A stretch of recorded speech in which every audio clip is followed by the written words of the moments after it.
Hey YouTube, Casey here, and today I'm excited to show you my Battle of UMBARA mock based on the arc from the 4th season of the Clone Wars TV show. This thing was really fun to design, so let's go ahead and take a closer look at it. So first off, the mock uses all of the different UMBARA squad troopers that were released by custom producer GCC and the Anakin Skywalker upgrade torso that they released. On top of this, I've got two UV printed UMBARA soldier figures that I featured in my last video to give these clones someone to fight. The last figures in this build are just 5 of the 501st troopers that came out in the 2020 501st Battle Pack. One of these troopers I've got here is driving a custom AT-RT walker that's much more in scale with the minifigures than LEGO's models are. One downside with this build though is that the model's definitely not for play, with the legs being really loose and not really supporting the weight that well. And because of the technique that I use, the legs are kind of folded in really weirdly, which looks good, but you can see when you stretch them out, they look really long with this big link of connections. One of my favorite parts about this build, though, is the angle that I created at the front using a couple of hinge pieces, while still having a slope piece at the front that's facing forward.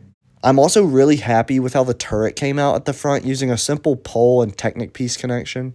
The design that I used for the feet looked pretty good too, and they help keep the model decently sturdy when the legs aren't being too weird. And around back here, I included a couple of antennas and a place to store the trooper's accessories. Also, I thought I'd mention here around front how the handlebar isn't actually connected to any other piece on the build other than the minifigure's hands, which was a compromise that I had to make just because the build's so much smaller than LEGO's models are.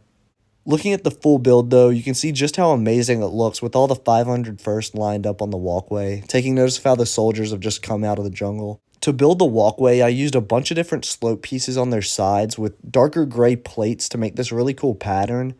I also used a bunch of 1x2x5 trans blue bricks to create this lighting that we see the walkway kind of have on the side in the show. Again, I just can't get behind how incredible this looks here with all the figures posed at the top. Now that GCC's released all the figures that come in the UMBARA squad, I'm so happy to have all the figures lined up on this awesome mock. Now, the terrain was the trickiest part to design here, I'd probably say, since there's all kinds of plants and it's a really dense jungle that's all black, and you don't really want that to look all plain and not too boring.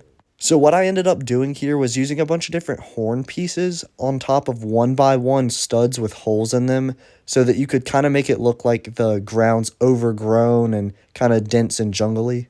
This combined with a bunch of different slope bricks that I put on the ground really gives a lot of texture to the build and just makes it look a lot less flat.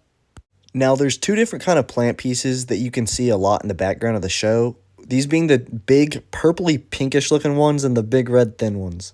So the ones that have the red at the top here are a pretty basic design where I just use these tail pieces and I use them as like vines or whatever. And then I put a power miner's crystal at the top, and it really helps with that, like the kind of flaky piece that the real plant has in the show. I really liked how that came out, and I like using the power miner crystals because those are just like really classic pieces that everyone loves.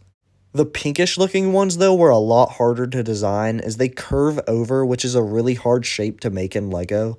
So what I did was used a lot of different bar and clip connections to make this curved shape, and then I had to wedge some 1x2 pieces in between them to keep that continuous pink color in the front.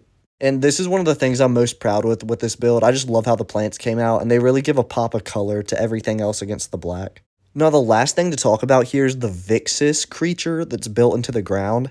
So you probably remember this thing as the monster that tried eating Pong Krell in the last episode of the arc, and it's kind of like the Sarlacc pit from Return of the Jedi, just a bit smaller.